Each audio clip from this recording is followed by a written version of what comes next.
대한항공 얘기 오랜만에 해보도록 하겠습니다.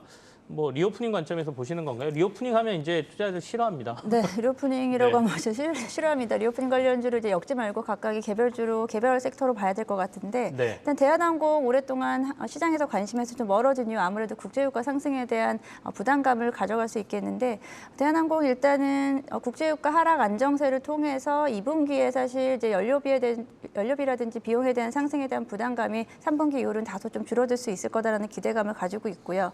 이에 맞게 미국의 주요 항공 기업들이 포함되어 있는 다우운송 지수가 최근 상승 흐름을 보여주고 있습니다. 대표적인 대형 항공주인 델타항공, 유나이티드 항공 등이 포함되어 있는데 한 달여간 약 10% 이상 상승을 하면서 지금 이제 바닥권에서 지금 다시 한번 좀 반등을 보여주고 있는데 대한항공 같은 경우는 한 2021년부터 지지선을 27,000원 선을 가지고 있었는데 그에 대한 부분이 깨진 부분이 6월이었습니다. 6월에는 우리나라 같은 경우는 우리나라의 어떤 그 코로나 확산세에 대한 어떤 부분으로 인해서 6월달 이후 27,000원 선이 깨지면서 지금은 25,000원대까지도 23,000원대까지 이제 터치를 했다가 지금 다시 반등하는 모습을 보여주고 있습니다.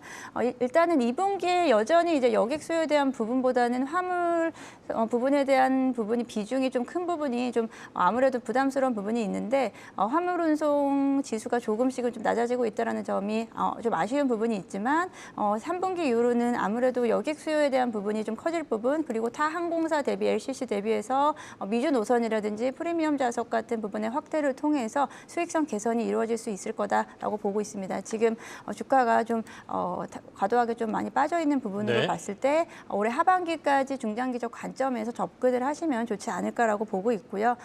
일단은 전고점 올해 4월에 32,000원대까지 올라갔던 부분이 있기 때문에 31,000원 정도로 일단 일자 목표가를 잡으시고 접근을 하시면 좋겠고요. 그리고 손절 라인 24,000원 제시해드리겠습니다. 최근에 상장한 회사들 좀 점검해 볼까요? 뭐 일단 올해 같은 경우에는 아무래도 이제 시장 상반기에 실적이 그렇게 좋지 못했습니다. 네네네. IPO 시장 자체가 위축된 부분이 있었고요. 작년 대비해서 사실 상장한 기업들 자체의 숫자가 절대적으로 좀 작은 부분이 있습니다. 이런 부분에 비해서 유가증권 시장에서는 일단 두 종목밖에 상장을 못했고 대부분 이제 코스닥 시장에서 반도체라든지 이차전지 관련된 종목들의 흐름이 좋은 부분으로 나타나고 있는데요. 최근에 이제 신규 상장주들의 이제 공모가 대비해서 하이하는 종목들이 40% 이상 넘는다는 부분을 좀 참고하시면서 일부 종목이 사실은 좀 시장에서 관심을 받고 있다라는 부분을 말씀드릴 수 있겠습니다. 말씀하신 대로 세비캠이라든지 그리고 성일하이텍 같은 최근에 2차전지 폐배터리 관련된 종목이 연달아 이제 상장을 하면서 폐배터리 시장에 대한 기대감 그리고 인플레 감축법을 통해서 폐배터리 시장이 앞으로 확대에 대한 부분까지 기대감이 모아지면서 세비캠 같은 경우는 공모가가 35,000원이었는데 거의 뭐 한 3배 가까운 주가의 상승을 보여주고 있고요. 네. 성일하이텍도 공모가가 5만 원이었는데 좀 9만 원대 형성을 하고 있습니다. 이런 부분에서는 지금 단기적으로는 좀 저는 이제 과도한 부분은 좀 없지 않아 있다라고 생각을 하고요. 아직은 이제 이런 우리 신규 상장주 같은 경우는 적정 주가에 대한 부분을 찾아가는데 적어도 6개월 이상 좀 소요가 된다라고 생각했을 때 단기 변동성이 좀 크다.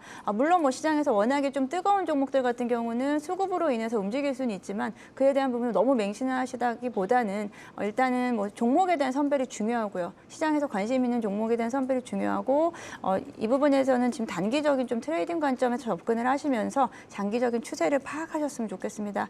물론 뭐 특히 좀 반도체 관련된 어떤 신규 상장주들의 최근의 흐름은 그렇게 좋지 못한 부분이 있는데 그 부분은 아무래도 반도체 업황에 대한 부분이라든지 반도체 대장주에 대한 흐름이 약하기 때문에 이 섹터에 대해서 오히려 좀 저가 매수 기회를 좀 참을 수 있다라는 부분에서 사실 신규 상장주 좀 접근하기 좀 쉽지 않습니다. 그래서 좀 오랫동안 좀 보시면서 접근을 하셔야 된다라고 말씀드리고 싶습니다. 오리온 얘기 좀 해보겠습니다. 오늘 시장이 빠지는 동안에도 오리온이 좀 주가는 그래도 잘 버텨주고 있네요. 네, 오리온 오늘도 이제 3%대 강세를 보여주고 있는데 네. 아무래도 이제 오리온이라든지 식음료 그리고 제과 관련된 종목들이 최근에 그래도 강세를 좀 보여주고 있다는 부분입니다. 이에 대한 부분은 아무래도 실적에 대한 부분이 가장 중요한 부분이라고 생각할 수 있겠는데 오리온 이제 2분기 실적 면에서도 매출액이라든지 영업이익 면에서 특히나 영업이익 단에서는 전년 대비해서 60% 이상 상승을 하면서 상반기 실적이 이미 지난해 연간 대비해서 지금 상당히 많이 올라와 있고요. 이제 연간 실적 대비해서도 이제 성장세를 보여줄 것으로 보이고 있고 이 부분은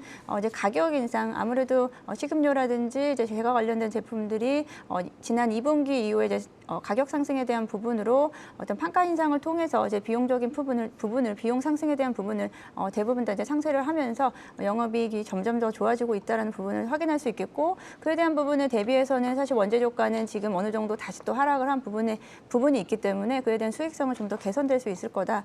지금 일단 시장 자체가 좀 쉬어가고 있기 때문에 이제 주도 섹터가 쉬어가고 있는 상황 속에서 이러한 이제 식음료 관련된 종목들이 단기적으로는 좀 올라오는 모습을 보이고 있고요. 오리온 같은 경우에는 최근에 수급 면에서도 이제 기관들의 매수세가 계속적으로 이어지고 있다는 부분, 오늘부터 최근 3거래일 연속으로 외국인들이 다시 또 같이 동반 매수를 해주면서 이에 대한 상승세 조금 더 이어지지 않을까라고 생각하고 있습니다. 현재 로보티즈가 3%, 레인보우 로보틱스도 3% 가까이 올라주고 있는데요.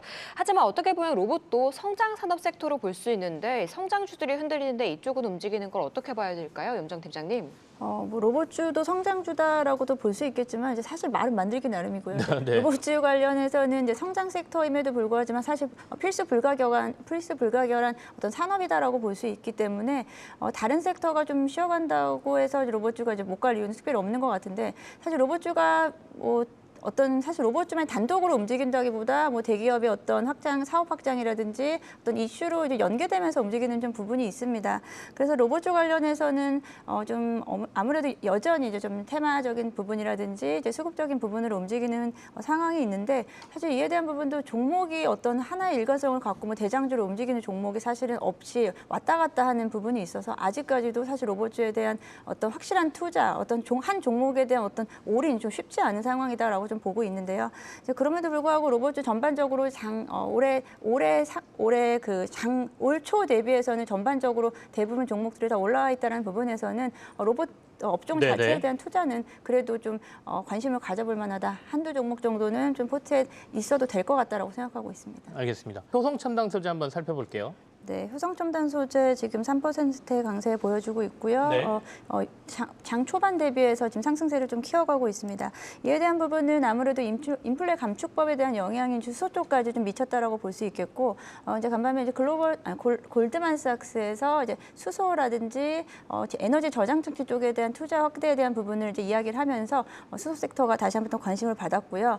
근데 일단은 장 초반엔 범한 퓨어셀이 좀 급등하면서 시작을 했었고, 그에 따라서 효성첨단 소재가 움직임이 나타났는데, 네. 아직까지는 이제 수소 전체 섹터의 고른 상승은 나타나고 있지 않다는 부분에서 일단은 시장의 어떤 신재생 쪽이 지금 살짝 쉬어가는 분위기 속에서 수소 섹터에 대한 어떤 관심이 이제 살짝 보여지는 정도 단계다라고 좀 확인할 수 있겠습니다.